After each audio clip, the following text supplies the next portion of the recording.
tell you why Chihuly is not a trash can.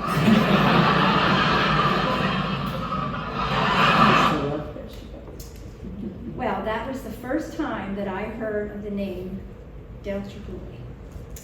So we'll begin with slide 1. Dale Chihuly was born on September 20th, 1941 in Tacoma, Washington. He had no interest in continuing his formal education after high school in 1959. However, at his mother's urging, he enrolled at the College of Puget Sound and later transferred to the University of Washington in Seattle to study interior design. It was here where he learned how to melt and fuse glass. In 1962, he dropped out of the university to study art in Florence, Italy, and later traveled to the Middle East where he met architect Robert Landsman. Their meeting and his time at the University of Washington, their meeting and his time abroad spurred Chihuly to return to his studies at the University of Washington. He took a weaving class where he incorporated glass shards into tapestries. He received an award for his work from the Seattle Weavers Guild in 1964. A year later, he graduated from the University of Washington with a Bachelor of Arts degree in interior design. Chihuly began experimenting with glass blowing in 1965. A year later, received a full scholarship to the University of Washington. Here he studied under Harvey Littleton, who had established the first glass program in the United States. In 1962, Littleton developed equipment and a formula for melting glass at lower temperatures, we all learned about this, enabling him to blow glass in a studio setting rather than the usual factory setting. In 1967, Chihuly received a Master's of Science degree in sculpture and then enrolled in the Rhode Island School of Design, where he met and became close friends with Italo Scanga. I don't know if I'm pronouncing that right.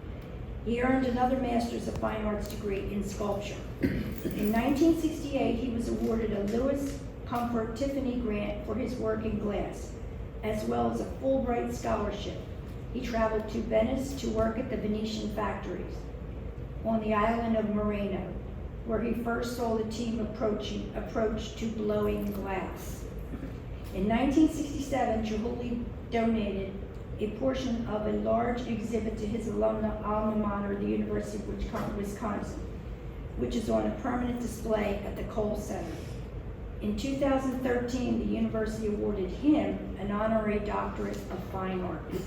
In 1971, Chihuly co-founded the Pulchek Glass School near Stanwood, Washington, and the Hilltop Artists Program in 2 high schools in Tacoma, Washington.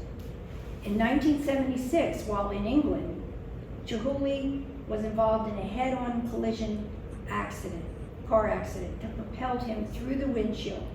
His face was severely cut by the glass and he was blinded in one eye. Okay. What year was that? 1976. 76. So that brings us to slide 2. Chihuly returned to his native Pacific Northwest in 1983, where he continued to develop his own work at the Pulchek Glass School. No longer able to hold the glass blowing pipe because of a body surfing accident where he dislocated his right shoulder, he hired others to do the work. In a 2006 interview, he explained, "Once I stepped back, I liked the view, and that it allowed him to see the world from a different perspective, allowing him to anticipate problems earlier. He became more of a choreographer than a dancer, more a director than an actor. He became known not only as an artist, but as an entrepreneur whose sales by 2004 were about $29 million. Chihuly and his team of artists were the subjects of documentaries, Chihuly over Venice, and the Chihuly in the Hot Shot, syndicated to public television stations starting in November 2008. In 2010, the Space Needle Corporation submitted a proposal for an exhibition of Chihuly's work at a site in the Seattle Center.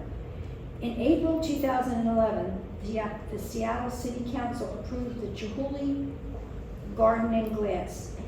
It opened in May 2012. Slide 4. Historically, glass art was characteristically symmetrical, a pursuit of perfection. Chihuly had already accomplished structural, highly technical works and wanted to experiment with a more organic aesthetic, reflective of the woven baskets he was so moved by. In 1977, Chihuly found inspiration in the collection of woven American Indian baskets at the Washington State Historical Society in Tacoma, Washington. As a former student of weaving, he was amazed by the durability of the handmade vessels and their organic slumped forms, which were the result of time and gravity. This experience inspired Chihuly to harness his interests in imperfect forms and translate them into glass, eventually creating his second series of works, the baskets. That's what these are. So I looked at them, and originally it was like very hard for me to believe they were glass. They look very much like woven.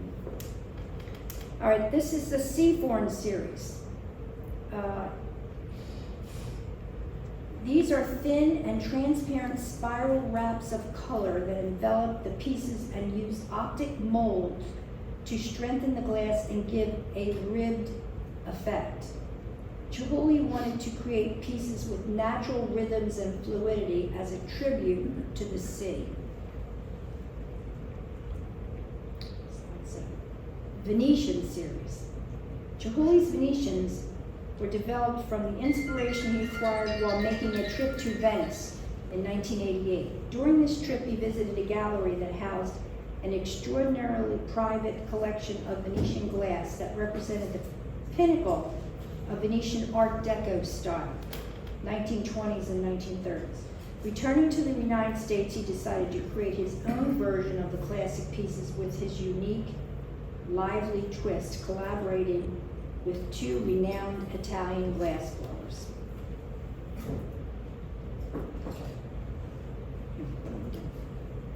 This is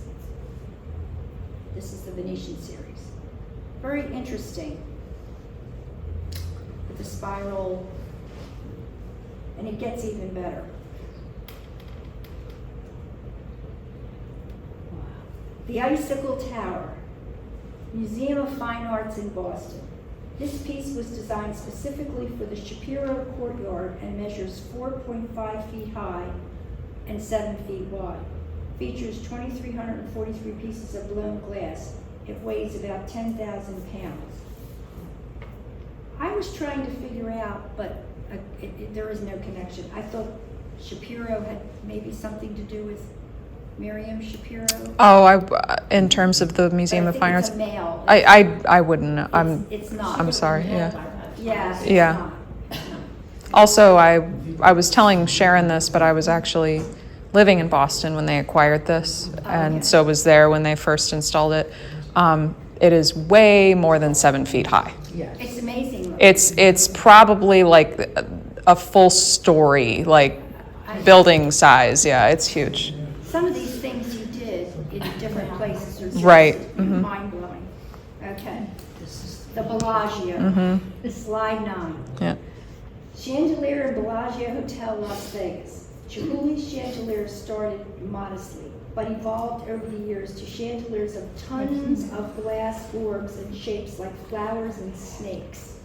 Each separate glass element is coated inside with a polyurethane adhesive and tied individually with stainless steel wire to an armature welded from steel rods. Just absolutely amazing. And then this one blew my mind. The Tower of David. Tower of David Museum. Did you see this when you were in?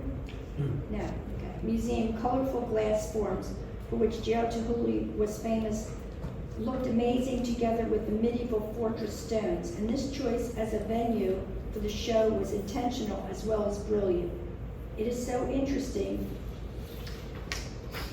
that the glass forms of the chandelier pieces seen here look like snakes on fire or any number of things that truly imbue the medieval aesthetic. For his exhibition in Jerusalem in 1999 to 2000, in addition to the glass pieces, he had enormous blocks of transparent ice brought in from Alaskan artesian well, and formed a wall echoing the stones of the nearby citadel. Lights with colored gels were set up behind them for illumination. Chihuly said the melting wall represented the dissolution of barriers between people. I thought that was interesting. This exhibit holds the world's record for most visitors to a contemporary exhibit, with more than 1.3 million visitors. Slide 11, Victoria and Albert Museum Rotunda. Another of Chihuly's chandelier series began in 1992. He was initially intrigued by the space-changing potential of the chandelier form and has succeeded in mass color, shade, and light alongside a driving sense of movement. Love this one too. Magic and Light, Oklahoma Museum of Art. Chihuly's largest permanent exhibit.